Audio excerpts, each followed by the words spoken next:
শুভ সকাল টিনা। শুভ সকাল আজমির। শুভ সকাল। নিশ্চয়ই ভালো আছেন এবং প্রতিদিনের সকালবেলার আয়োজন সকালের বাংলাদেশে আপনাদেরকে আমন্ত্রণ জানাচ্ছি। নানা রকমের অনুষঙ্গ নিয়ে আমরা থাকবো 8টা 25 পর্যন্ত অ্যাটলিস্ট, এবং আপনারাও আমাদের সঙ্গী হচ্ছেন নিশ্চয়ই। আমরা জানতে চাই, আপনাদের কথা জানাতে চাই, আমাদের আয়োজনগুলো দেখাতে চাই আপনাদেরকে। তাই ফেসবুকে কিন্তু আপনারা আমাদের সাথে যুক্ত হতে পারেন। আমরা জানিয়ে দেব যে আমাদের ফেসবুক লিংকটা কি। আজমির হাসান কনক আপনাদের সাথে থাকছি। একেবারে তাই, টিনানন্দিও থাকছি। স্ক্রলটা দেখাচ্ছিলাম, স্ক্রলে আমাদের অ্যাড্রেসটা যাচ্ছে, এখানে আমাদেরকে লিখে জানাতে হবে আপনার অনুভূতিগুলোর কথা। আর আজমির বললাম আমরা মিনিমাম 8টা 25 পর্যন্ত থাকছি, দেখাই যাক। তবে অলমোস্ট 1 ঘন্টা যেহেতু থাকছি, এবং আশা করছি আপনারা উঠে বসে গেছেন আমাদের সাথে। ঠিক তাই, এবং আজকে যেহেতু রোববার, সাপ্তাহিক প্রথম কর্মদিবস, এবং এই কর্মদিবসে আপনারা নিশ্চয়ই পুরো সপ্তাহটাকে গুছিয়ে নিয়েছেন, আর আমরা বাকিটা গুছিয়ে দেব সারা বাংলাদেশে কোথায় কি হচ্ছে সেটি জানিয়ে আজকের মূল আয়োজনে আমরা চলে যাচ্ছি। শুরু করব ঢাকা দিয়ে। শিল্পকলা একাডেমির জাতীয় চিত্রশালা মিলনায়তনে চলছে 2 দিন ব্যাপী পূর্ণদৈর্ঘ্য প্রামাণ্য চিত্র উৎসব। আজ বিকেল 5টায় প্রদর্শিত হবে পাকিস্তানের এ ওয়ালনাট ট্রি, এবং সন্ধ্যে 7টায় প্রদর্শিত হবে নেপালের কাস্টওয়ে ম্যান। এবং এই দুটি পূর্ণ দৈর্ঘ্য প্রামাণ্যচিত্র কিন্তু এটা আজকে থাকছে, এবং আজকে এই উৎসবের শেষ দিন। নিশ্চয়ই আপনারা চলে যাবেন সময় সুযোগ করে। কর্মদিবস হলে পরেও আমার মনে হয় কাজের ফাঁকে সন্ধ্যাবেলায় একবার এগুলো দেখতে পারেন, কারণ এরকম প্রদর্শনীগুলো না অ্যাটেন্ড করা আমাদের জন্যই ভালো। যেহেতু আমাদের সিনেমা জগৎটাও বেশ কিছুদিন আগে থেকেই, গত কয়েক বছর ধরে বেশ একটা চেঞ্জ এসছে, এবং একটা পজিটিভ চেঞ্জ এসছে। তো আমাদের অংশগ্রহণ এটাকে আরও বেশি সমৃদ্ধ করবে। আরও একবার ঢাকার আয়োজনই জানাচ্ছি। ঢাকার ধানমন্ডির বেঙ্গল শিল্পালয়ে চলছে ভাস্কর ফেরদৌসী প্রিয়ভাষিনীর নামিল শ্রাবণ সন্ধ্যা শীর্ষক ভাস্কর্য প্রদর্শনী। প্রত্যেক দিন দুপুর 12টা থেকে রাত 8টা পর্যন্ত সবার জন্য খোলা থাকছে এটি, এবং এই প্রদর্শনীটি 22শে অগস্ট পর্যন্ত চলবে। জানাবো ঢাকার আরও একটি আয়োজনের খবর। বেঙ্গল আর্ট লাউঞ্জে বিপাশা হায়াতের আঁকা ছবি নিয়ে চলছে মাসব্যাপী চিত্রকলা প্রদর্শনী, এবং এই প্রদর্শনীর নাম হচ্ছে স্মৃতির রাজত্ব। প্রতিদিন দুপুর 12টা থেকে রাত 8টা পর্যন্ত প্রদর্শনী খোলা থাকবে। এই মেলাটি চলবে 29শে আগস্ট পর্যন্ত। এটাতেও অনেক দিন সময় নিয়ে চলছে, আপনারা সময় সুযোগ করে চলেই যেতে পারেন। ঢাকাবাসীদের জন্য প্রত্যেক দিনের মতোই আজও অনেক অপশনস থাকছে। আরও একবার ঢাকার আয়োজনই জানাচ্ছি। ঢাকার গ্যালারি 21-এ বাংলাদেশের প্রথম প্রধানমন্ত্রী তাজউদ্দিন আহমেদের 90তম জন্মদিন উপলক্ষে চলছে বাংলাদেশ নো লুকিং ব্যাক শীর্ষক আলোকচিত্র প্রদর্শনী। প্রত্যেক দিন দুপুর 12টা থেকে রাত 8টা পর্যন্ত এটি চলছে, এবং এটি চলবে 1 সেপ্টেম্বর পর্যন্ত। তার মানে এটার জন্য অনেক দিন সময় আছে। এবারে যারা রয়েছেন চট্টগ্রামে, মহাসড়কে সিএনজি চালিত অটোরিকশা এবং টেম্পো চলাচলে বন্ধের আদেশ প্রত্যাহারের দাবিতে বৃহত্তর চট্টগ্রাম অটো টেম্পো অটোরিকশা শ্রমিক সমন্বয় পরিষদের উদ্যোগে আজ সকাল 10টা থেকে চট্টগ্রাম কেন্দ্রীয় শহীদ মিনারে সড়ক পরিবহন শ্রমিক সমাবেশ হবে। সিলেটের দিকে চলে যাই। চায়ের শহর সিলেটের একটা আয়োজন জানাবো এই মুহূর্তে। সিলেট জেলা স্টেডিয়ামে আজ থেকে শুরু হচ্ছে অনূর্ধ্ব 16 সাফ চ্যাম্পিয়নশিপ ফুটবল উৎসব। এই ফুটবল আসরে অংশ নিচ্ছে মোট 7টি দেশ, এবং এটি চলবে 18 আগস্ট পর্যন্ত। সিলেটের আরও একটি আয়োজনের খবর জানাতে চাই। নগরীর পূর্ব শাহী ঈদগাহ টিবি গেটস্থ সিলেট সদর উপজেলা খেলার মাঠে পুলিশ নারী কল্যাণ সমিতি, সিলেট মেট্রোপলিটন পুলিশ এর উদ্যোগে চলছে সিলেট আন্তর্জাতিক শিল্প ও বাণিজ্য মেলা 2015। প্রতিদিন সকাল 10টা থেকে রাত 10টা পর্যন্ত কিন্তু এই মেলা চলে। আর একটা বিভাগীয় শহর বরিশালের একটি আয়োজন জানাচ্ছে এই মুহূর্তে। পাহাড় সমতল উপকূলে গাছ লাগাই সবাই মিলে, দিন বদলের বাংলাদেশ, ফল বৃক্ষে ভরবে দেশ। এই প্রতিপাদ্য বিষয়ের আলোকে বরিশাল নগরীর বাঁধ রোডে বঙ্গবন্ধু উদ্যানে চলছে 15 দিন ব্যাপী বৃক্ষরোপণ অভিযান এবং বৃক্ষমেলা। মেলায় 20টি সরকারি এবং 30টি বেসরকারি প্রতিষ্ঠানের স্টল রয়েছে, এবং এটি চলবে 18 আগস্ট পর্যন্ত। এবারে জানাবো ঠাকুরগাঁয়ের একটি আয়োজন, দিন বদলের বাংলাদেশ, ফল বৃক্ষে ভরবে দেশ। এই প্রতিপাদ্য বিষয়ের আলোকে ঠাকুরগাঁও পাবলিক ক্লাব মাঠে চলছে 10 দিন ব্যাপী বৃক্ষরোপণ অভিযান ও বৃক্ষ মেলা। মেলায় 50টি স্টল রয়েছে, এবং এই মেলাটি চলবে 12 আগস্ট পর্যন্ত। দর্শক, জানালাম আমরা অনেকগুলো আয়োজনের খবর, এর বাইরেও আমরা জানতে চাই আপনার কাছ থেকে। তাই অন্তত পক্ষে একদিন আগে আপনার এলাকার যে আয়োজনটি রয়েছে সেটি যদি আমাদেরকে জানান, আমরা সেটি পরদিন সকালে বাংলাদেশে শেয়ার করব। এই কথাগুলো আসলে মুখস্থ কথা, আমাদের প্রতিদিন এই কথাগুলো একই রকমের কথা, কারণ ব্যাপারটা একই। ব্যাপারটা বদলাচ্ছে না, যার ফলে আমাদের কথাগুলো বদলাচ্ছে না, কিন্তু আমরা জানতে চাই আয়োজনগুলো বদলাক, সেটা চাই, এবং সেই আয়োজনগুলো আমরা আপনাদের কাছে পৌঁছে দিতে চাই এবং বেশি বেশি বিভাগীয় শহরগুলো কভার করতে চাই, যে বিভাগীয় শহরগুলোতে কি আয়োজন রয়েছে, কারণ ঢাকাতে মোটামুটিভাবে যেহেতু অনেক কভারেজ থাকে সবাই জেনেই যায়, বিভাগীয় শহরগুলো আপনাদের থেকে জানতে চাই। সংবাদপত্রগুলো হাতে তুলে নিচ্ছি, প্রধান প্রধান কয়েকটা সংবাদপত্রের শিরোনাম এই মুহূর্তে আপনাদেরকে জানিয়ে দিচ্ছি। শুরু করছি আমি দৈনিক প্রথম আলো দিয়ে। নতুন বাস নামাতে মূল বাধা মালিক সমিতির চাঁদাবাজি, প্রধান শিরোনাম এটি। এছাড়া দেখতে পাচ্ছি হাতে মশাল, মুখে স্লোগান, ব্লগার নীলাদ্রি চট্টোপাধ্যায়ের হত্যাকাণ্ডে জড়িতদের অবিলম্বে গ্রেপ্তার ও যথাযথ শাস্তির দাবিতে গতকাল সন্ধ্যায় গণজাগরণ মঞ্চের কর্মীদের মশাল মিছিল, এর একটি ছবি রয়েছে এখানে। এছাড়া শিশু নির্যাতন ইস্যুতে করা হয়েছে একটা শিরোনাম, সেটি হচ্ছে সেবা নিতে আসা ৮০% শিশুই ছিল ধর্ষণের শিকার, সরকারের ৮টি সেবা কেন্দ্রের তথ্য এটি। এছাড়া বিএনপি ভাঙলে মন্ত্রিত্ব ছাড়বে জাতীয় পার্টি, এবং দেখতে পাচ্ছি আতঙ্কে দিন কাটছে ব্লগারদের। প্রধান শিরোনামগুলো জানিয়ে দিলাম, টিনা এবার তোমার পালা। যুগান্তর, খুব একটা পার্থক্য হবে না শিরোনামে, ব্লগার হত্যা, আজ এইচএসসি ফল প্রকাশ, এগুলোই দেখতে পাবো। শুরুতেই যেটি পড়ছি সেটি হচ্ছে ব্লগার নিলয় হত্যার প্রতিবাদে শনিবার রাজধানীর শাহবাগে গণজাগরণ মঞ্চের মশাল মিছিলের বিশাল এক ছবি রয়েছে। যুগান্তরটি খুললেই চোখে পড়বে। ডান দিকে রয়েছে প্রধান ক্লু বন্ধু মিঠু, তদন্তে আগ্রহী এফবিআই, খতিয়ে দেখা হচ্ছে ফোন কল এবং খুদে বার্তা, 12 আঘাতের চিহ্ন। আর এরপরে গণজাগরণ মঞ্চের মশাল মিছিল, হত্যাকারীদের গ্রেফতারের 7 দিনের আলটিমেটাম, শোক দিবসের চাঁদাবাজি, এটিও রয়েছে যুগান্তরে, শিক্ষা প্রতিষ্ঠান, মার্কেট, খুদে ব্যবসায়ী এবং পুলিশের কাছে চাঁদাবাজি, এটি দেখতে পাচ্ছি। যেমনটি বলছিলাম এইচএসসির ফল প্রকাশ আজ, এটি রয়েছে। এবং 1996-এর শেয়ার কেলেঙ্কারি, আজ কাঠগড়ায় উঠবেন রকিবুর রহমান, এটি দেখতে পাচ্ছি। এবং শেষ পাতায় চলে যেতে চাই, একটা যেটি পড়তে চাই, যুগান্তর গত 7 মাসের অপরাধের একটি চিত্র তুলে ধরেছে এবং বলছে ভয়ঙ্কর অপরাধ বাড়ছেই, বিচারহীনতা অপরাধকে উস্কে দিচ্ছে। এই তো এবার জানাবো দৈনিক সমকাল থেকে প্রধান শিরোনাম, গোয়েন্দারা অন্ধকারে, মামলা দায়ের, খুনিদের দ্রুত গ্রেপ্তারের নির্দেশ স্বরাষ্ট্রমন্ত্রীর। এটা হচ্ছে নিলয় হত্যা ইস্যুতে করা হয়েছে, তার নিচেই দেখতে পাচ্ছি ধর্মের নামে সন্ত্রাস চলতে দেব না, বলছেন প্রধানমন্ত্রী। এছাড়া তদন্তে সহায়তা করতে চায় এফবিআই। দেখতে পাচ্ছি আন্তর্জাতিক আদিবাসী দিবস, আজ কেমন আছেন আদিবাসীরা, এটা একটা বিশেষ শিরোনাম। এবং এছাড়া বসে বসে বেতন নিচ্ছেন ১৫০০ অতিরিক্ত শিক্ষক, ঢাকার সরকারি কলেজ, এরকম করে লিখেছে এটি। এবং 246 পৌরসভার তফসিল ডিসেম্বরে। প্রধান এবং উল্লেখযোগ্য শিরোনামগুলো জানালাম। দৈনিক ইত্তেফাক থেকে জানাচ্ছি। দৈনিক ইত্তেফাক প্রধান শিরোনাম করেছে একটা ইন্টারন্যাশনাল নিউজ, যেটি গতকাল থেকেই জানি আমরা, বোমা হামলার খবর কাবুলে। ইত্তেফাক জানাচ্ছে কাবুলে 150 নিহত, তালেবানের সিরিজ বোমা হামলা। আর এরপরে ব্লগার নীলাদ্রি হত্যায় চলে যায়, শিরোনামে জানাচ্ছে ইত্তেফাক 14 কোপে নীলাদ্রির মৃত্যু নিশ্চিত করে ঘাতকরা। ব্লগার নীলাদ্রি হত্যার নিন্দায় যুক্তরাষ্ট্র, যুক্তরাজ্য ও জাতিসংঘ। আর এরপরে ভূমি হারানোর আতঙ্কে দেশের ক্ষুদ্র নৃগোষ্ঠী, আজ আন্তর্জাতিক আদিবাসী দিবস, এটিও রয়েছে ইত্তেফাকে। এবং বিএনপির বগুড়া দুর্গ হাতছাড়া, এটি ইত্তেফাকের সরেজমিন প্রতিবেদন বগুড়া থেকে, আজ এর প্রথম সিরিজ 1 সরেজমিন 1। এই তো এবারে দৈনিক জনকণ্ঠ থেকে জানাবো প্রধান শিরোনাম, তদন্তে এফবিআই, নিলয় হত্যা মামলায় এইটি করা হয়েছে এই শিরোনামটি। এছাড়া আইএসের অন্যতম লক্ষ্যস্থল দক্ষিণ এশিয়া, এটা একটা বিশেষ শিরোনাম। ধর্মের নামে রক্তপাত চলতে দেয়া হবে না, বলছেন প্রধানমন্ত্রী। শিশু নির্যাতন ও হত্যাকারীকে কঠোর শাস্তি দেয়া হবে। এটা ছাড়া আর দেখতে পাচ্ছি নিলয় হত্যায় উদ্বিগ্ন গোটা বিশ্ব, ঘাতকদের দ্রুত গ্রেফতার দাবি। এবং দেখতে পাচ্ছি খালেদা লন্ডনে যাচ্ছেন, সব প্রস্তুতি সম্পন্ন। প্রধান শিরোনামগুলো জানিয়ে দিলাম।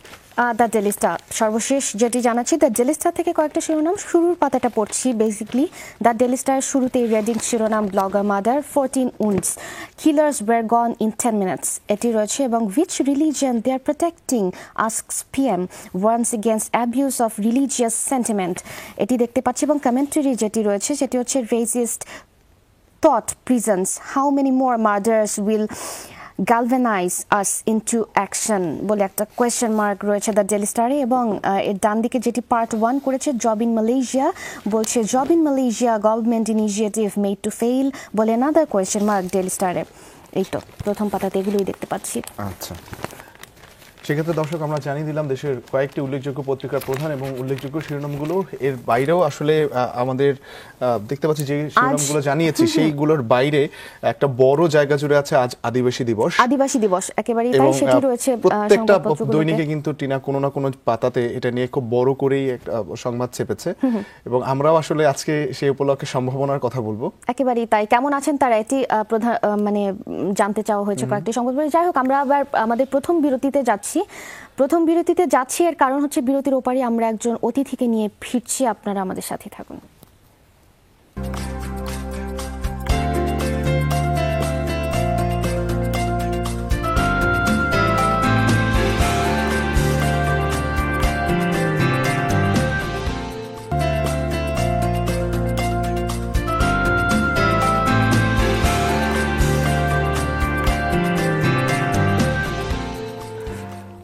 দর্শক ওয়েলকাম ব্যাক। সকালে বাংলাদেশ চলছে এবং টিনা কিছুক্ষণ আগে আমাদেরকে বলে গিয়েছিল যে আমরা একজন অতিথিকে নিয়ে ফিরবো, আমরা ফিরেছি। একেবারেই তাই, আলাপ করিয়ে দেওয়ার পালা। আজমির বিরতিতে যাওয়ার আগে যেটা বলে গেছিল যে আমরা আদিবাসী দিবস নিয়ে আরো সম্ভাবনার কথা বলবো, একেবারেই আমরা আরো সম্ভাবনার কথা বলতেই আজকে আমাদের মধ্যে স্টুডিওতে পেয়েছি চলচ্চিত্র নির্মাতা যিনি আদিবাসী, কিন্তু আমার মনে হয় ওনার চলচ্চিত্র নির্মাতা এই পরিচয়টা অনেক বেশি ইম্পর্টেন্ট। চলচ্চিত্র নির্মাতা অং রাখাইন আমাদের মধ্যে রয়েছে। আজ আমরা ওনার বাইসাইকেল নিয়ে কথা বলবো, ওনার জীবনযাপন নিয়েও কথা বলবো। শুভ সকাল আপনাকে, শুভেচ্ছা। কেমন আছেন? আছি, ভালোই আছে। আপনার হাসি কিন্তু বলে দিচ্ছে যে উনি আসলেই ভালো আছেন। আমি তো উল্টোটা মনে হচ্ছিল, ভালোই আছি বলে একটুখানি। ভালো আছি বলতে কি, আমি আসলে সব সময় খুব সকালে উঠি। আমি মনে করি আসলে রাত্রে কাজ করার চাইতে সকালে কাজ করাটা সবচাইতে কাজ হয় আর কি। আচ্ছা, যদি না পড়ালেখার ক্ষেত্রেও কিন্তু এক্স্যাক্টলি এরকম। আমি ছোটবেলা থেকে এরকম করি আর কি, রাত্রেবেলা গভীর রাত্রে পড়ালেখা না করে খুব ভোরবেলা উঠে আমি সকালে পড়ি। মাইন্ডটা তখন ফ্রেশ থাকে। আর হচ্ছে সূর্য যে আপনার আলোটা, সকালে আলোটা, ওইটা মানুষের জন্য খুবই ইম্পর্টেন্ট। হ্যাঁ, আমরা অবশ্য মনে মনে ভাবছিলাম যে আমরা আপনার সকালবেলা ঘুমোতে দেইনি, এর জন্য হয়তো মানে কোনো একটা। আচ্ছা, জিজ্ঞেস করবো যে সকালটা সাধারণত কেমন করে কাটে এটা জানতে চাও। তো আমার মনে হয় সকালটা আপনার যেহেতু বলে ফেললেন যে স্টুডেন্ট লাইফ থেকেই সকালে ওঠার অভ্যেস, তো আমরা জেনে গেলাম। এটা নিয়ে আর আমার মনে হয় আলাদা করে জানার কিছু নেই। তার মানে আপনি একদমই মর্নিং পারসন, সকালবেলা উঠেন, সকালটা এভাবে করে শুরু করেন। তো অনেকদিন পরে একজন ক্রিয়েটিভ কাউকে পেলাম যিনি অনেক রাত জাগেন না, সকালে উঠে কাজ শুরু করেন। আসলে এটাই, এবং আমাদের খুব ভালো লাগছে। আচ্ছা, আজকে তো আন্তর্জাতিক আদিবাসী দিবস। আজকে আপনাকে আমাদের স্টুডিওতে যে আমরা আমন্ত্রণ জানিয়েছি, আমরা এটাও চিন্তা করেছি যে আপনারা আদিবাসী দিবস উপলক্ষেও বেশ কিছু সুখবর, সম্ভাবনার খবর আপনার মাধ্যমে আপনার কাছ থেকে জানবো। তো সর্বপ্রথম একটু আপনার সম্পর্কে জানতে চাই। অং রাখাইনকে অনেকেই চেনেন, কারণটা হচ্ছে গিয়ে আপনার যে চলচ্চিত্র বাইসাইকেল, এটা নিয়ে একটা সময় তো অনেক বেশি আলোচনা হয়েছে এবং সেই আলোচনা এখনো কোথাও কোথাও হচ্ছে। আমরা আগে একটু শুনবো যে আপনি যখন পরিচালনা করছেন এটা বা এই ফিল্মটা বানাচ্ছেন, সেই সময়টার একটু সংক্ষিপ্ত গল্প। এটা আসলে আমার একটা 10 বছরের প্রজেক্ট আর কি। 2002 থেকে আমি আসলে লেখালেখি শুরু করি, স্ক্রিপ্ট শুরু করি আর কি। তারপরে 2013 সালে আমি শুটিংয়ে যাই, 2013 এবং 2014 দুইটা লটে। তো এটার কাজ করার পিছনে দেখি, ধরেন বাংলাদেশে আদিবাসীদের আসলে সমস্ত সেক্টর বা গান বলেন, কবিতা বলেন, নাচ বলেন, তাদের যে রিচুয়াল বলেন, খুবই রিচ, খুবই স্ট্রং, কিন্তু চলচ্চিত্রের মধ্যে উঠে আসেনি। মানে উঠে আসেনি বলতে কি, আমরা আসলে স্পেস দেইনি বা প্রায়োরিটি দেয়নি। সো আমার একটা চ্যালেঞ্জ ছিল যে আমি অ্যাজ এ আদিবাসী হয়ে, অং রাখাইন হয়ে, তো কেননা আমি আসলে আদিবাসীদের নিয়ে কাজ করব না। সো আমার এটা ফার্স্ট প্রায়োরিটি। এমন না যে আমি কোনো কমার্শিয়াল বা বাংলা সিনেমা বানাবো না, সেটা না, কিন্তু আমার ফার্স্ট প্রায়োরিটি হচ্ছে আদিবাসীদের নিয়ে সিনেমা বানানো। সো এটা একটা চ্যালেঞ্জ ছিল আর কি। ওই চ্যালেঞ্জটা আসলে আমি ঠিকমতো আসলে সাকসেস হতে পারছি। মানে পেরেছি কি এই কারণে যে আপনারা জানেন এই প্রথম এই চাকমা ভাষায় ফিচার লেন্থের ফিল্ম এটা আমারটা। আর ন্যাশনাল বা ইন্টারন্যাশনাল ভাবে এটা অনেক জায়গা ছড়িয়েছে এবং প্রশংসিত হয়েছে। আর আমি চাকমাদের জনগোষ্ঠী নিয়ে কাজ করার পিছনে হচ্ছে কি, বাংলাদেশের আদিবাসীদের মধ্যে সবচেয়ে একটি বৃহৎ জনগোষ্ঠী হচ্ছে চাকমারা। সো আমি মনে করি ওদেরকে আসলে প্রথমে প্রায়োরিটি দরকার, হ্যাঁ, এই প্রসঙ্গে আমি আসতে চাইছিলাম যে অং রাখাইন চাকমা ভাষায় একটা ফিল্ম বানিয়ে ফেললো, মানে এটা কেন? আপনি নিজে যেহেতু রাখাইন, তো ভাষার একটা পার্থক্য আছে, ভাষা পার্থক্য আছে, সমস্ত কিছু অনেক পার্থক্য আছে, কিন্তু আমার চাকমা ভাষার ছবি বানানোর কারণটা হচ্ছে কি, ধরেন বাংলাদেশের প্রত্যেকটা আদিবাসী আসলে স্ট্রাগল করে, এখনো পর্যন্ত স্ট্রাগল করে। তাদের স্ট্রাগল হচ্ছে বেঁচে থাকার লড়াই, তাদের ভূমি নিয়ে স্ট্রাগল, তাদের শিক্ষা নিয়ে স্ট্রাগল, তাদের যে ব্যবসা বাণিজ্য নিয়ে স্ট্রাগল।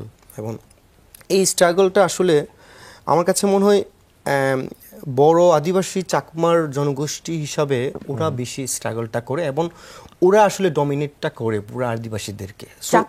চাকমারা আচ্ছা, কারণটা হচ্ছে কি, চাকমারা যদি ধরেন এই মানে চাকমাদের যদি এই দেশের খুব স্ট্রংলি ভাবে যদি বেঁচে থাকতে হয়, সেক্ষেত্রে আসলে চাকমা জনগোষ্ঠীকে সাপোর্ট দরকার, এবং অন্যান্য জনগোষ্ঠীর লোকজন চাকমা জনগোষ্ঠীর সাপোর্ট দরকার। চাকমা জনগোষ্ঠীর জন্য কাজ করতে হবে, কারণ এই জনগোষ্ঠীর যদি টিকে থাকে, সমস্ত ছোট জনগোষ্ঠীগুলো, আদিবাসীগুলা টিকে থাকবে, যদি না চাকমার জনগোষ্ঠী যদি বাংলাদেশে টিকে থাকতে পারে।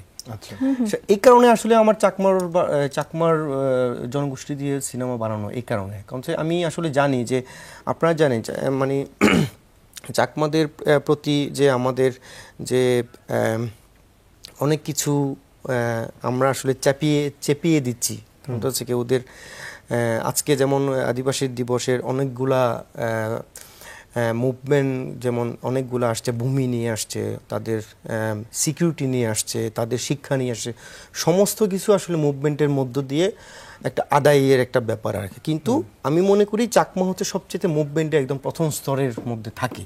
আচ্ছা, সে কারণে যে আসলে আমাদের উচিত হচ্ছে যতগুলি এখন ধরেন আমাদের আসলে ভাষা হিসাবে আসলে খুব বেশি আমাদের চাকমার ভাষা, আদিবাসীদের ভাষা বা লিখিত আকারে খুব বেশি নাই, খুব বিলুপ্ত হয়ে যাচ্ছে। সো এটার আসলে আমাদের খুবই দায়িত্ব। এবং বর্ণমালার কথা বলি, মানে আজকে যদি বর্ণমালা বিলুপ্ত হয়ে যায়, কালকে কিন্তু ভাষাটাও বিলুপ্ত হয়ে যাবে একেবারে। সো আপনি বর্ণমালা যদি টেক্সট আকারে যদি না করে রাখতে না পারে, সেক্ষেত্রে ভাষা কিন্তু একটা সময় হারিয়ে যাবে। সো এটা আসলে খুবই দায়িত্ব আকারে আসলে নাগরিকের একজন দায়িত্ব, এবং দেশের একটা সরকারের দায়িত্ব। সো তাদের ভাষা এবং তাদের যে বর্ণমালাকে আসলে প্রিজার্ভ করা। তো আমরা আসলে বুঝলাম এতক্ষণের আলোচনা থেকে যে আপনি ব্যাপারটাতে অনেক সিরিয়াস, এবং আপনি ব্যাপারটা নিয়ে ভাবছেন মানে ব্যক্তি অং হিসেবে, এবং তারই কিন্তু ধারাবাহিক পদক্ষেপে প্রথম একটা অলরেডি আপনি জানান দিয়েছেন বাইসাইকেলের মাধ্যমে। জানতে চাচ্ছি যে আদিবাসীদের যে কালচার বা সংস্কৃতি বা শিক্ষা, এই যে ব্যাপারগুলোকে মানে এই ব্যাপারগুলোকে প্রতিফলিত করবে, এরকম কোনো ইনিশিয়েটিভ কি ভবিষ্যতের জন্য আপনার নিয়ে আছে চলচ্চিত্রের মাধ্যমে বা কিছু? আমি তো আসলে আমি তো প্রথমেই বললাম যে আমার আসলে মাস্টার প্ল্যানের মধ্যে আসলে আদিবাসীদের নিয়ে ছবি বানানো একটা প্রায়োরিটি, সেটা ন্যাশনাল না ইন্টারন্যাশনাল পর্যায়ে। যেমন পরের ছবি দিয়ে আমি আসলে ত্রিপুরাদের নিয়ে, পরের ছবি দিয়ে রাখাইনদের নিয়ে, পরের ছবি মারমাদের নিয়ে। সো আমার হচ্ছে 10 বছরের একটা লক্ষ্য আছে আমার মাস্টার প্ল্যান। সো এর বাইরে তো আসলে অন্য সিনেমা তো বানাতে হবে যদি না বেঁচে থাকতে পারি। এখানে একটু আমি জানতে চাই, আপনার মোর ঠ্যাঙ্গারি, আমি কি খুব ভুল উচ্চারণ করছি? এটা চাকমা ভাষা, তাই তো? এই ভাষায় আপনি এটা বানালেন, এরপরে বলছেন যে পরবর্তীতে হয়তো বাইসাইকেল, মাই বাইসাইকেল নামটা কেন? কমিউনিকেট করার জন্য, মানে সবাই বুঝতে পারবে, এক্স্যাক্টলি এটা কমিউনিকেট করার জন্য। কিন্তু আমি আমার পোস্টারে এবং বিভিন্ন প্রিন্ট মিডিয়াতে আমি আসলে চাকমা ভাষার ওই যে লেটারিংটা আমি ইউজ করছি। আচ্ছা, মোঠাঙ্গারি। বাকিগুলো যেগুলো হবে সেগুলো ইংলিশের নাম হবে, মানে নামটা নিয়ে আমি বেসিক্যালি জানতে চাইছি। আমার কেন জানি যখন আমি এটা দেখেছিলাম মোঠাঙ্গারি, এই নামটা অনেক বেশি ক্যাচি মনে হয়েছিল। তো পরবর্তী যেগুলো হবে ওই নামটা ওই ভাষাতেই হবে, যেরকম ত্রিপুরা, রাখাইন। হ্যাঁ, এক্স্যাক্টলি আমি চেষ্টা করব ওই ভাষা। কারণ কি এটা আসলে নামের সাথে এবং কাজের সাথে সমস্ত কিছু আসলে ইন্ডাস্ট্রির সাথে এক ধরনের রিলেশন, মার্কেটিং এর যদি বলেন, ঠিক আছে। এবং মানে এটা একটা সহজ, সিম্পল সবসময় বেস্ট হয় আর কি, একেবারে। সো আমি চেষ্টা করি আসলে সিম্পল নাম রাখার জন্য, খুবই কমিউনিকেটিভ যদি যেটা সহজে মানুষ বুঝতে একেবারে পারে, catch করতে একটা নিতে ধারণা পারে। নিতে পারে। হ্যাঁ, একেবারে। খুবই ভালো। এবার একটু আমি আপনার কথা থেকে কয়েকটা পয়েন্ট তুলে যে টিকে থাকতে গেলে চাকমাদের ওপরে অনেকখানি নির্ভর করতে হবে, যেহেতু এটা অনেক বড় গোষ্ঠী আর কি, অনেক বড় কমিউনিটি। আরো তো গোষ্ঠী রয়েছে, গারো, মারমা, টিপড়া, যারা চংচঙ্গা, রয়েছেন ম্রৌ। একেবারে অনেক অনেকের হয়তো নামও জানবো না আমরা। তো আপনারা যখন ওখানে থাকছেন অলটুগেদার, মানে একটা কমিউনিটি হয়ে যখন থাকছেন, ইন্টার কমিউনিকেশন যেটা আপনাদের মধ্যে, ওই ইন্টার কমিউনিকেশনটা আপনাদের হয়, কিংবা কালচার বিনিময় বলেন, সেটা থ্রু এডুকেশন কিংবা ইন্টারাকশনটা কিরকম হয় আসলে আপনাদের মধ্যে? সেটা আসলে টিকে থাকার এলাকার- বাস্তবতাটা একটু হ্যাঁ, জানতে এখন- চাইছি। এখন ন্যাশনাল একটা যে কোনো একটা ইস্যুতে হলে আমরা সবাই আসলে এক হয়, আচ্ছা, সেটা যে গোষ্ঠী হোক না কেন। আর যদি এলাকার এক ধরনের জনের কন্ট্রিবিউশন যদি হয়, সেক্ষেত্রে অথবা বিভিন্ন তার মত হইতে পারে। তার মানে কিন্তু আদিবাসী হিসাবে আপনারা সবাই সংঘবদ্ধ। হ্যাঁ, obviously কিন্তু যখন সংঘবদ্ধ। আদিবাসী না, যখন ব্যাপারটা সম্প্রদায় দাঁড়ায়, তখন আপনাদের মধ্যে হ্যাঁ, এক communication ধরনের gap আছে। সম্প্রদায়িক জায়গা থেকে আসে আর কি, আচ্ছা, যে জনগোষ্ঠীর জায়গা থেকে আসে। কিন্তু আপনারা জানেন যে আদিবাসীদের অনেকগুলো আসলে লিডারশিপটা আছে, যে লিডারশিপটা খুবই রেসপেক্টটা করে আবার সবাই। যেমন চাকমাদের আমাদের দেবাশিস দা, হ্যাঁ, বোমাং রাজা আছে, মং রাজা আছে। সো হিলটেক্সের 3টা রাজা আছে। সো খুবই ইন্টারেস্টিং কি, ধরেন এরকম ল আসলে আমাদের গভর্নমেন্টে এরকম ল নাই। ধরেন আমাদের রাজার উপর, হ্যাঁ, রাজার কথা শুনতে হবে এবং প্রতি বছর চাঁদা দিতে হবে রাজাকে একটা। হ্যাঁ, চাঁদা না খাজনা, মানে খাজনা, চাঁদা না, সরি। না, ঢাকার পরে তো মানে ভাষাগত জায়গা রাজা থেকে চাঁদা নিচ্ছে ব্যাপারটা কি? ঠিক আছে। মানে খাজনা আর কি সেটা। হ্যাঁ, কিন্তু খুবই এটা আসলে ট্রেডিশনাল একটা জায়গা থেকে আর কি। তার মানে মান্য করার ব্যাপারটা এখনো অবভিয়াসলি, প্রচন্ড হ্যাঁ, আছে। অবভিয়াসলি আছে। এবং এই যে সেটা চাঁদাটা, যুগ আমার চলবে। একটু কিউরিওসিটি হ্যাঁ, আছে, হ্যাঁ। বা এই যে খাজনাটা, এই খাজনাটা যে আপনারা ওনাকে দিচ্ছেন, আপনাদের কি সরকারকেও আলাদা খাজনা বা দিতে হয়? হ্যাঁ, obviously। আচ্ছা, তাহলে আপনি দুইবার দিচ্ছেন, একজন আপনাদের মনোনীত রাজাকে আর একবার সরকারকে। রাজাকে দিয়ে আপনারা কি সুবিধা পাচ্ছেন? রাজাকে সুবিধা বলতে কি, রাজার কাউন্ট হচ্ছে কি, সমস্ত হিল ট্যাক্সের আসলে জায়গা জমি, এটা তো খুবই সেন্সিটিভ ইস্যু। সো সমস্ত জায়গা জমি আসলে রাজার হাতে। আচ্ছা, সো রাজা আসলে কন্ট্রিবিউট করে যে আপনাকে আমি এত টাকা এত জায়গা দিব। সো ওই জায়গাটাকে আসলে আপনার ব্যক্তিগত জায়গা না এটা। সো আপনি এই জায়গাটাকে ইউজ করে আপনার ফ্যামিলি চলবে, তাদের ইনকাম থেকে ফ্যামিলি চলবে আর কি। সো আপনি কোনো বিক্রি করতে পারবেন না এই জায়গা জমি। সো পুরাটা হচ্ছে আসলে রাজার আন্ডারে। সো ওই যে ওখান থেকে মিনিমাম একটা ট্যাক্সটা আপনি রাজাকে দিতে হবে পার ইয়ার, সেটা খুবই মিনিমাম। আর যদি গভর্নমেন্ট যদি বলে, আসলে প্রতিনিয়ত তো আমরা ট্যাক্স দিয়ে যাচ্ছি গভর্নমেন্টকে, আচ্ছা, আচ্ছা। সেটা লিখিত বা অলিখিত যেটা হোক। Interesting। তার মানে আমি কি এভাবে করে বলতে পারি যে ছোট পরিসরে রাজা আপনাদের সরকার, আর মোটা দাগে তো বাংলাদেশের হ্যাঁ, সেটা তো গণতান্ত্রিক আছে। বাংলাদেশের সরকার তো রয়েইছে। হ্যাঁ, চীনা, এই ইস্যুতে আমার আরেকটা ছোট্ট কিউরিওসিটি হ্যাঁ, আছে, এবং দর্শকদের জন্য, মানে যে দর্শকরা এই ব্যাপারগুলোর সাথে নতুন এক্সপেরিয়েন্সড হচ্ছেন, যে এই রাজাটা কি রাজতন্ত্র অনুযায়ী হচ্ছে নির্বাচন, নাকি না এটা আপনারা এটা আসলে নির্বাচন করছেন? ফ্যামিলি। আচ্ছা, তার মানে রাজতন্ত্র actually। হ্যাঁ, মানে রাজার ছেলে রাজা হবে, রাজার ছেলে রাজার হবে, একনায়কতন্ত্র বলতে পারি এটাকে? রাজতন্ত্র বলা যায় এটাকে। রাজতন্ত্র। রাজতন্ত্র বলা যায় কি। আচ্ছা, এই ইস্যু থেকে তাহলে আমরা একটু সরে আসি, আমরা আবার একটু সিনেমার দিকে আসি। সিনেমাতে সাধারণত আমরা আদিবাসীদের বাংলাদেশে খুব একটা জয় জয়কার দেখি নাই, কিন্তু মিউজিক সহ বিভিন্ন জায়গাতে চীনা আমরা প্রতিনিয়তই দেখতে পাচ্ছি তাদের কন্ট্রিবিউশন। তো আপনার মতো করে এরকম সিনেমা নিয়ে উদ্যোগী তরুণের সংখ্যা কেমন? আগে ছিল খুবই ছোট আকারে, আর ইন্ডাস্ট্রির সাথে কমিউনিকেশন ছিল না। আচ্ছা, একটু ছোট করে বলবেন আমাদের, 40 সেকেন্ডের মধ্যে। আর হচ্ছে এখন একটু বৃহৎ আকারে আসছে বলতে পারেন আমাকে দেখে। আচ্ছা, কারণ আমি এক ধরনের ইন্ডাস্ট্রির সাথে ওদেরকে আসলে কমিউনিকেশন লাইনটা ক্লিয়ার করে ফেলছিলাম। সো ওরা আসলে এর আগে কাজ হয়েছে, অনেক কাজ, শর্ট ফিল্ম বলেন, নাটক বলেন। সো এরকম একটা স্ট্যান্ডার্ড সিনেমা কেমনি হয় সেটা আসলে ওরা এখন বুঝতে পারছে এবং ওরা এখন কাজ করতেছে। আমি মনে করি যে ভবিষ্যতে আরো ভালো ভালো কাজ করবে, শুধু আমি না, আরো শুধু বাঙালি ডিরেক্টর, আর হচ্ছে আদিবাসী ডিরেক্টর, সবাই মিলে আসলে বড় বিশাল একটা কাজ হবে ভবিষ্যতে, আমি আশাবাদী। আচ্ছা, বাহ, যেহেতু আশাই বসতি, আমরাও আশা করছি কাজ হবে এবং আপনার সাথে আলোচনাটা এখানেই আমরা সমাপ্ত করছি না। আরেকটু বড় পরিসরে আরো অনেক কিছু জানতে চাই আপনাদেরকে, যেহেতু এরকম একটা আপনার থেকে যেহেতু এরকম একটা বিশেষ দিন আজ, তাই আপনি থাকছেন, তবে আপনার অনুভূতি নিয়ে একটা বিরতিতে যাচ্ছি। দর্শক, একটা বিরতি নিচ্ছি, তবে আলোচনাটা খুব ইন্টারেস্টিং। আপনারা নিশ্চয়ই টিভি সেটের সামনে থেকে উঠবেন না, আমরা ফিরছি খুব তাড়াতাড়ি, সাথেই থাকুন।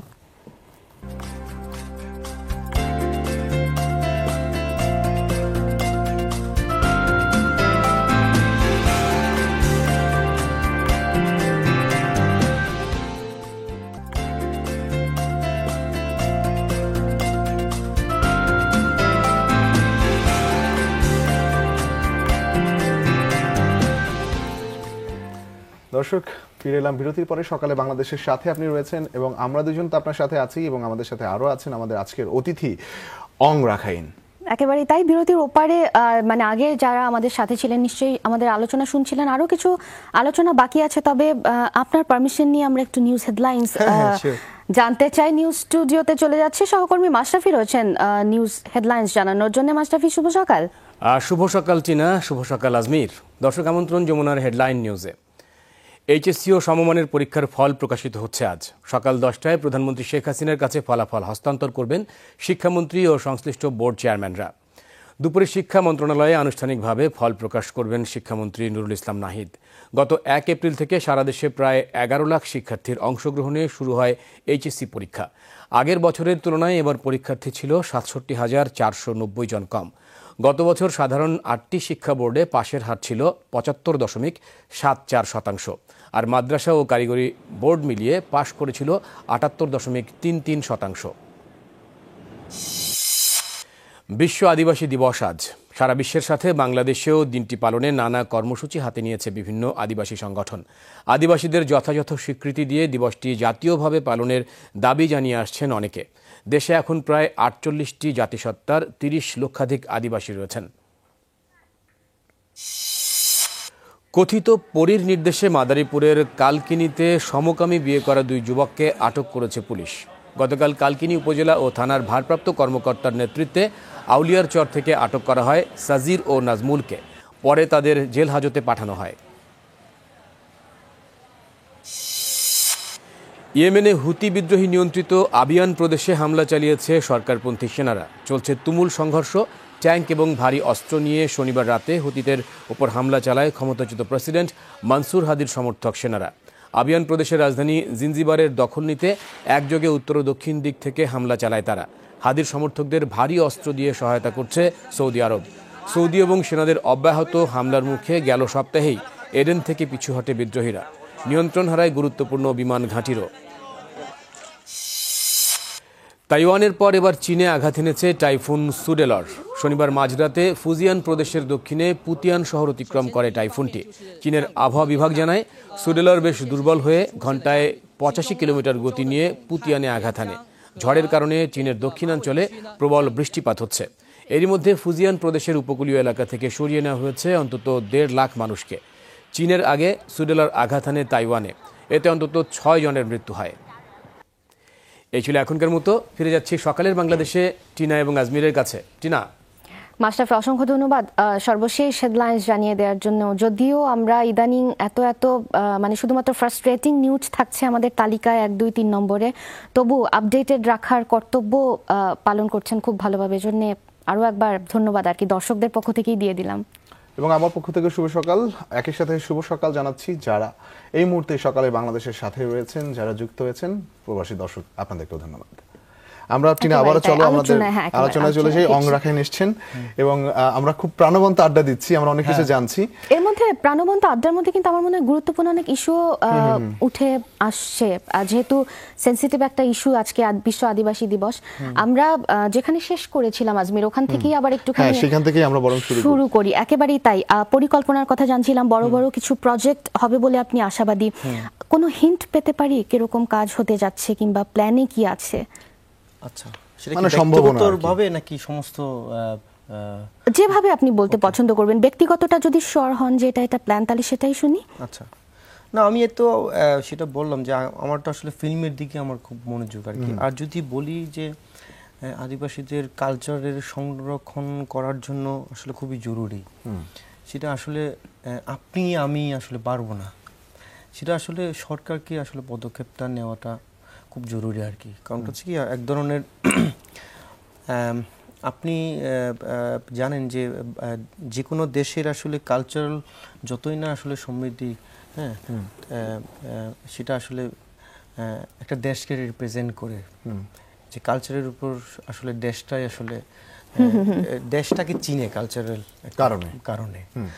আর এই কারণে আমি বলতেছি যে আসলে আমাদের এমনি হচ্ছে 50টা মতো আদিবাসী, 50টার মতো জনগোষ্ঠী আছে আদিবাসী, আসলে প্রত্যেকে আসলে নিজস্ব ভাষা, নিজস্ব লিখন, নিজস্ব সংস্কৃতি, নিজস্ব সবকিছু আসলে সংরক্ষণ করা উচিত।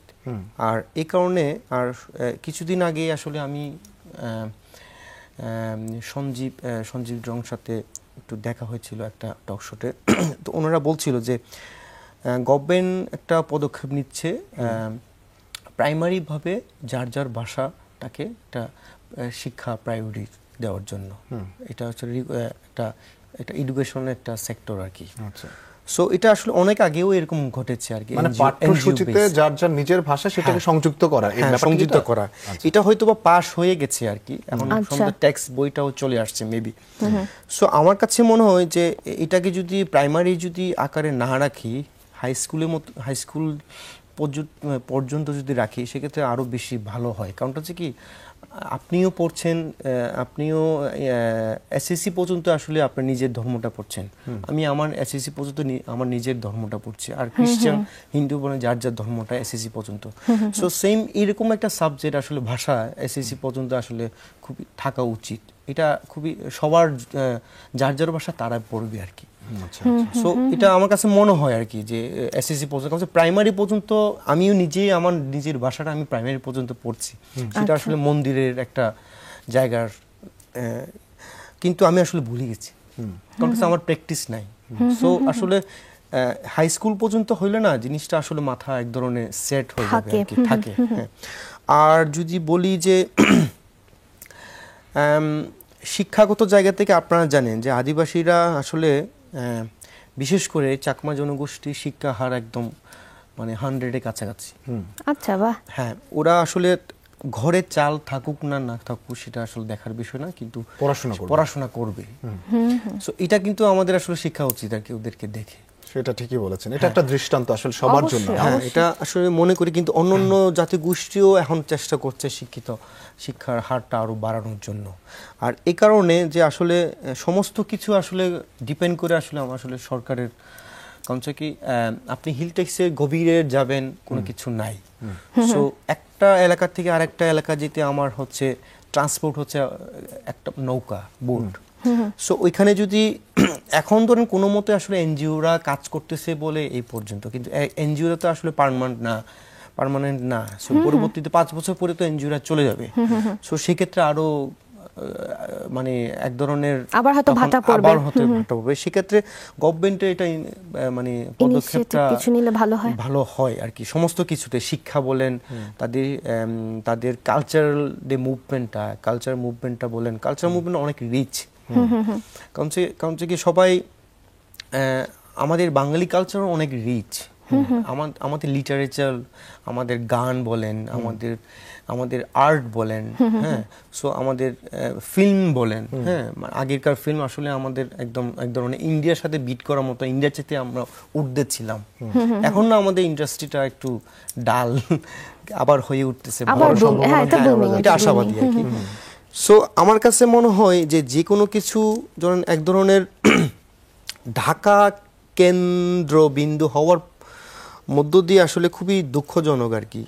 যে সমস্ত ডিসেন্ট্রালাইজেশন নিয়ে অনেক বলি যে ডিসেন্ট্রালাইজেশনটা খুব ইম্পর্টেন্ট, কিন্তু ধরেন রাঙ্গামাটি বসে একজন যদি ফিল্ম বানাতে যাবে, একজন যে কবিতা লিখতে চায় বা গান গাইতে চায়, কিন্তু কেন সে ঢাকায় এসে করবে? মানে সেটা ওখানে বসে করলে হয়তো পৌঁছাবে না, ঢাকাতেই তার আসতে হবে। এটাই তো বললাম, আমরা আসলে খুবই আমাদের ভাগ্যটা খুবই খারাপ। আচ্ছা, নিশ্চয়ই সংশ্লিষ্ট কর্তৃপক্ষের দৃষ্টি আকর্ষণ করলেন আপনি, নিশ্চয়ই ওনারা এটা যদি দেখে থাকেন আমাদের এই এপিসোডটা, অনেক আমি বললাম যে আমাদের এই আড্ডাটার মধ্যে অনেক ইস্যু উঠে আসলো, নিশ্চয়ই ওনারা এখানে একটুখানি টেক কেয়ার করবেন আশা করছি, যেহেতু এটা ধরে রাখা আমাদের কালচারের জন্যই খুব পজিটিভ হবে। আমি এই পর্যায়ে যেটা খুবই কিউরিয়াস জানতে, আমাদের সময়টা কম, একটুখানি অল্প সময়ের মধ্যে বলবেন যে আমিও যে প্রাইমারি স্কুলে সীমাবদ্ধ থাকার কথা বলছি, যে আপনাদের যেহেতু বর্ণমালাটা ওখানেই সীমাবদ্ধ, হাই স্কুলে গিয়ে আর করা হয়ে ওঠেনি এখন অব্দিও সামহাউ, তো এই প্র্যাকটিসে তার জন্য কিরকম এফেক্ট পড়ে? ধরেন আপনারা কি বাসায় যেই গোষ্ঠী সেই ভাষায় কথা বলেন, নাকি যেহেতু স্কুলে পড়া হয় না চর্চাটা বাংলাতেই হয়, মানে আপনাদের ভাষাটা ধরে রাখার পদক্ষেপটা আপনাদের দিক থেকে বা ওই চর্চাটা নিজেদের মধ্যে কতটুকুন রয়েছে? এখন মুখে তো আমরা সবসময় ভাষাটা বলি আর কি, নিজের মায়ের ভাষাটা, নিজের মায়ের ভাষাটা বলি আর কি। নিজের মায়ের ভাষাটা এটা হয়তো বা আমাদের ফ্যামিলির বা আমাদের এলাকাতে বলি আর কি। আর যদি অন্য কোনো এলাকা যদি যাই সেক্ষেত্রে আমার বাংলা বলতে হবে, বা হিলটেক্সে গেলে চাকমাদের সাথে মিশতে গেলে আমার চাকমা ভাষা বলতে হবে, এরকম আর কি জিনিসটা। কিন্তু লিখিত আকারে এটা খুবই ইম্পর্টেন্ট আর কি, যে আপনি যতই না আসলে ভাষা বলেন, হ্যাঁ, সেটা খুব বেশি আসলে লিখিত আকারে যদি টেক্সট আকারে যদি না থাকে সেক্ষেত্রে একটু বেশি দিন টিকে না। এটা আসলে ওয়ার্ল্ডে একটা হিস্ট্রি একটা বলে একেবারে। সো আমার কাছে এটা ইম্পর্টেন্ট আর কি। শুধুমাত্র আসলে আবার সরকারের দিকে তাকায় থাকলে তো তাও হবে না। সো আমাদেরকেও একটা ব্যক্তিগত জায়গা থেকে ছোট পরিসরে আসলে প্র্যাকটিসটা খুবই দরকার আর কি। এখন আমরা কথা বলতেছি, আমার মায়ের ভাষা দিয়ে কথা বলতেছি, এখন যদি আমি চাই যে না, আমি এখন এই বয়সে আমি আসলে রিটেন ফরম্যাটটা আমি আসলে শিখতে চাই, লিখিত আকারে আমি আসলে শিখতে চাই। সো এটা আসলে আমার ব্যক্তিগত একটা আগ্রহের জায়গা থেকে। সো এই আগ্রহটা আসলে মানে সমস্ত আরো মানে তাগিদটা সবার মধ্যে আসলে পরে আমার মনে হয় একটা পদক্ষেপ নেওয়া যায় সবাই মিলে, সেটা খুবই জরুরি আর কি। আচ্ছা, অবশ্যই আমরা একেবারে মানে কথা বলতে বলতে কখন অনেকটা সময় চলে গেছে, আলোচনা শেষ দিকে চলে এসেছি। অংরা খান, আপনাকে প্রচন্ড মানে অনেক ধন্যবাদ। আপনার স্বপ্ন বাস্তবায়িত হোক এই প্রত্যাশা আমাদের পক্ষ থেকে থাকলো। যেই দৃষ্টি আকর্ষণ আপনি করলেন, আমরাও এটা আশা করছি যে সংশ্লিষ্ট কর্তৃপক্ষ এদিকে নজর দেবেন, এবং আপনাদের জনগোষ্ঠীর উপরেও এটা আশা করছি আমরা যে এই তাগিদটা আপনাদের মধ্য থেকে আসবে। এবং চলচ্চিত্র যেহেতু অনেক বড় মাধ্যম, আপনি চলচ্চিত্রের মাধ্যমেও যে রিভলিউশনটা করার কথা ভাবছেন, এজন্য আমাদের পক্ষ থেকে একেবারে ভরপুর শুভকামনা থাকলো আপনার জন্য। আপনাদের খুব ধন্যবাদ, আড্ডাটা খুবই জমলো আর কি। একেবারে তাই, হ্যাঁ, অনেক কিছু একেবারেই তাই, অনেক ইস্যুজও, যেটা আমি বারবার বললাম যে অনেক ইস্যুজ উঠে আসছে। আপনি ভালো থাকবেন, ভবিষ্যতে আবার নতুন কোনো ফিল্ম নিয়ে আপনার সাথে আড্ডা দিতে চাই। ওকে, দেখা হবে। একেবারেই তাই। আর দর্শক, আমাদের সাথে এতক্ষণ অবধি যারা ছিলেন, আশা করব বিরতির ওপারেও থাকবেন, কারণ ওয়েদার আপডেট আপনাদের জন্য অপেক্ষা করছে। নিয়ে ফেলছি বিরতি, সাথেই থাকুন।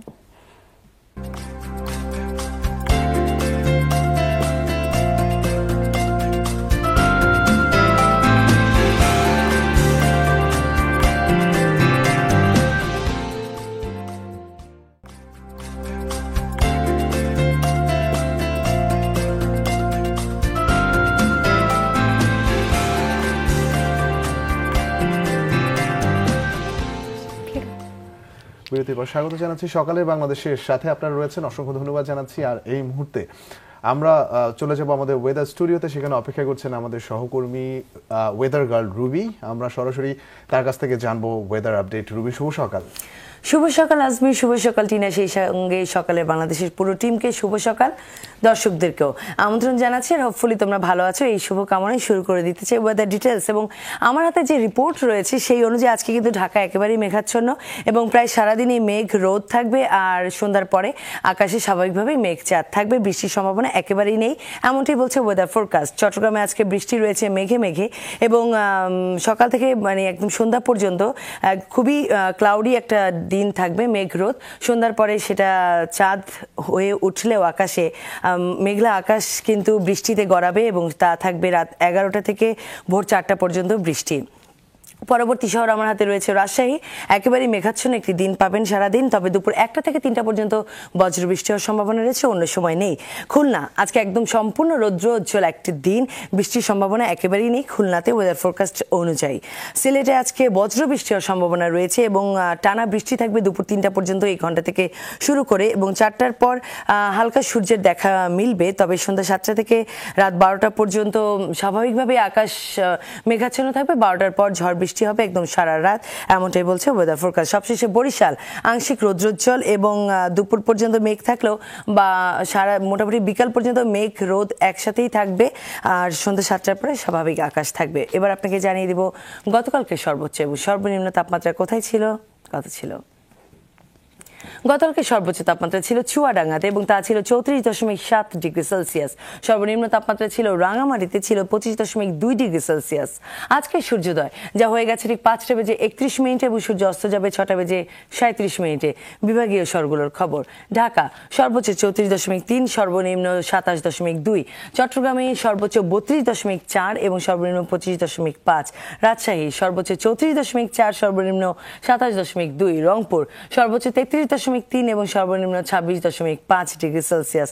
খুলনা সর্বোচ্চ 34 ডিগ্রি সেলসিয়াস, সর্বনিম্ন 27 ডিগ্রি সেলসিয়াস। বরিশাল সর্বোচ্চ 31.9 এবং সর্বনিম্ন 26.5 ডিগ্রি সেলসিয়াস। সিলেটে সর্বোচ্চ 34.3, সর্বনিম্ন 25.5। এই ছিল হাতে থাকা weather details.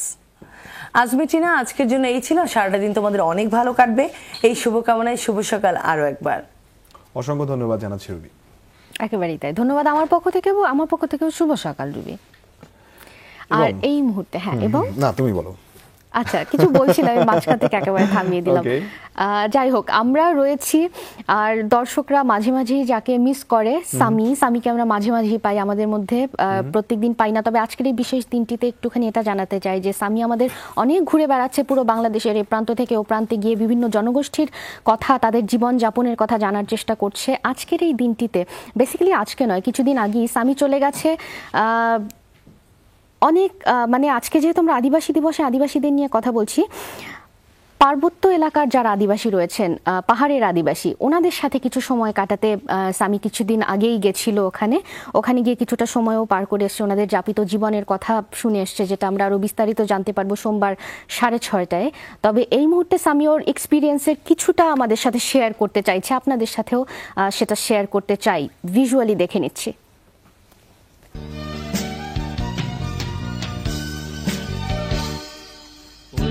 Gaza pargite goda tua meli mego sare banauri do uri uri guri piri gide re gide banabe do oya gaza pargite goda tua meli mego sare banauri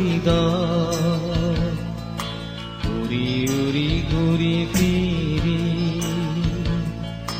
গিদে রেঙে রেঙে গিদে বানাবে। এই পর্যন্ত আসতে যে পরিমাণ সাবধানতা অবলম্বন করতে হয়েছে আর যে পরিমাণ কষ্ট হয়েছে, আশেপাশে দেখার পর সব ভ্যানিশ।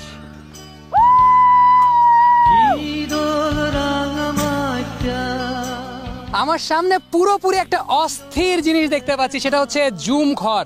জুম ঘরের ব্যাপারে বইয়ে পড়েছি, ইন্টারনেটে দেখেছি, কিন্তু বাস্তবে কখনোই দেখা হয়নি। ওইখান থেকে এই পর্যন্ত আসার পর এই জুম ঘরে আমি যদি একটু রেস্ট না নেই, আমার এই পুরো যাত্রাটা কি হবে? বৃথা হবে।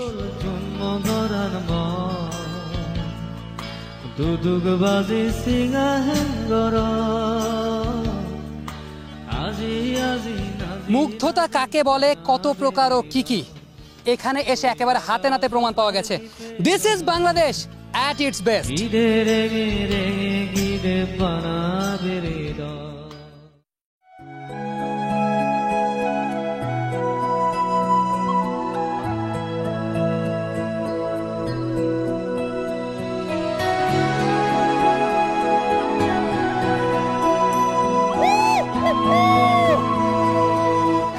আমি এখন দাঁড়িয়ে আছি রাঙামাটির খুব রোমান্টিক একটা প্লেস, টাইটানিক স্পটে। আই উইশ আমার সঙ্গে একটা রোজ থাকতো।